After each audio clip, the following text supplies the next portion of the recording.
Ableton just announced Live 12.2, and with it comes a brand new Max for Live device called Expressive Chords. And this thing's actually lit. You just throw it onto an instrument that you already have loaded, and you can play chords with literally just tapping one note on the keyboard or pad. So here's what it looks like out of the box, and if we click this down arrow, we have our modulation controls to all of our different parameters here. So we can play with the tilt value, we can invert our chords, or we can do different articulations as well. And we even have strumming built in here as well, and this sounds dope. And right now I just have my default Omnisphere piano loaded up here, but when I was getting ready to start recording this video, I just came up with a basic little pattern on my keyboard and it sounds fire.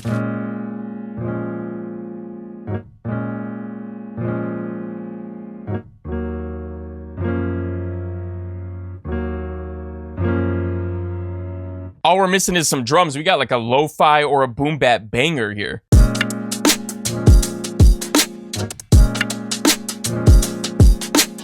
But let's take a closer look to this thing. So we have a couple different views here. You can see the actual notes on the keyboard, or you can show the pad view, and you can even click around on here with your mouse.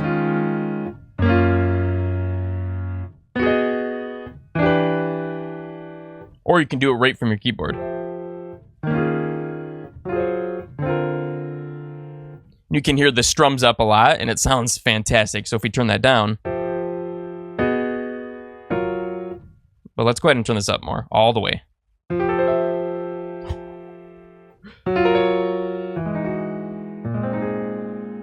Limitless ideas for melodies here. This is insane. And I think this is so much better than the one that's built in the chord generator. I can see myself using this a lot. So we can go ahead and transpose our notes up and down, especially if you're trying to get something to fit in with your scale. And we even have inversions.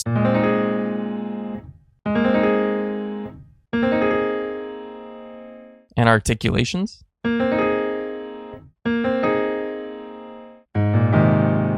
Let's play with this tilt a little bit. Let's put this all the way at this end first.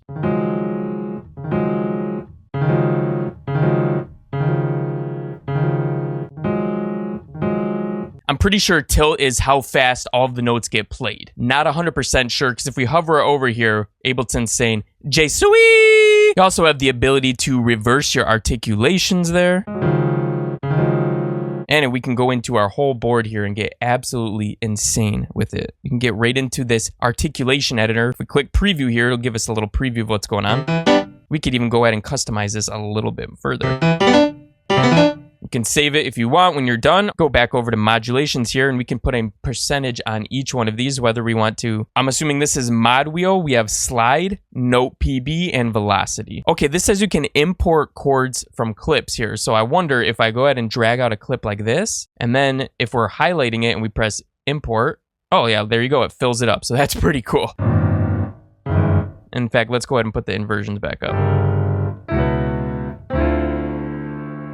That's fire, because there's websites like MIDI World where you can literally grab the MIDI from your favorite songs and just pull it in here, and you could even just copy the chords and make a pattern with those same chords. These new features are insane, but if you really want to master Ableton from a beginner all the way to an industry pro with updated courses, tutorials, project racks, effect racks, drum kits, and more, not available anywhere else, by the way. Feel free to check out the Audio Hacker Academy at audiohacks.store. If you guys want to see every new update in Live 12.2, check out this live stream where I go through literally everything.